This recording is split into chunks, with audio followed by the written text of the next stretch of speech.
ഇന്ന് നമുക്ക് ടേസ്റ്റി ആയിട്ടുള്ളൊരു മീൻ കറി തയ്യാറാക്കിയാലോ.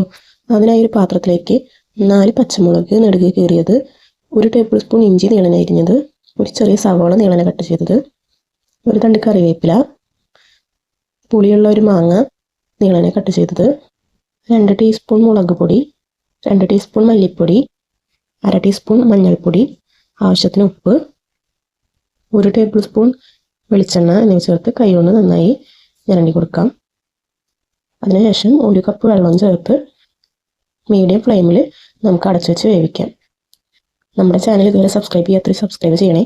നോട്ടിഫിക്കേഷൻ വരാനായിട്ട് ബെൽ ബട്ടൺ ഓപ്ഷനും കൊടുക്കണേ. 1-ാം പാലും 2-ാം പാലും തയ്യാറാക്കിയെടുക്കാം. മാങ്ങയെല്ലാം വെന്ത് നന്നായി തിളച്ച് വന്നതിന് ശേഷം 2-ാം പാല് ചേർത്ത് കൊടുക്കാം. പതുക്കെ മിക്സ് ചെയ്ത് കൊടുക്കാം.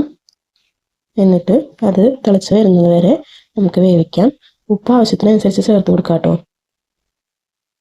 ഇനി മാങ്ങയ്ക്ക് പുളി കുറവായതുകൊണ്ട് മാത്രമാണ് ഞാനൊരു കുടംപുളി ചേർത്ത് കൊടുത്തിട്ടുണ്ട്.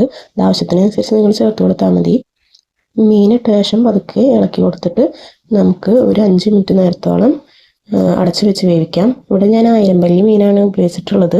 അതിന് വേവ് കുറവായ കാരണം 5 മിനിറ്റ് വെച്ചാൽ മതിയാവും. ഇത് നിങ്ങൾ ട്രൈ ചെയ്ത് നോക്കിയിട്ട് കമൻസ് പറയണേ.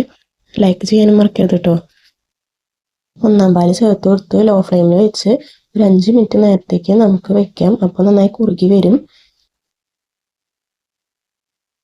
ഇതിങ്ങനെ തന്നെ കഴിക്കാനായിട്ട് നല്ലൊരു ടേസ്റ്റാണ് കേട്ടോ. ഇനി ഒരു പാനിലേക്ക് അല്പം വെളിച്ചെണ്ണ ചൂടാക്കി ഇതിലേക്ക് 5 ചെറുള്ളി നീളനെ അരിഞ്ഞത്, 1 തണ്ട് കറിവേപ്പിലയും ചേർത്ത് അത് ഗോൾഡൻ ബ്രൗൺ ആവുന്ന വരെ വെക്കാം. അതിനുശേഷം തീ ഓഫ് ചെയ്ത് മീൻ കറിയിലേക്ക് നമുക്ക് ഇത് ചേർത്ത് കൊടുക്കാം. പതുക്കെ മിക്സ് ചെയ്തെടുക്കാം. ഇത് ഒരു തവണ ട്രൈ ചെയ്താൽ നിങ്ങൾക്ക് പിന്നെയും ഇത് ഉണ്ടാക്കി നോക്കാൻ തോന്നിട്ട്. വളരെ സിമ്പിളാണ്. അപ്പോൾ നമ്മുടെ മീൻ കറി തയ്യാർ.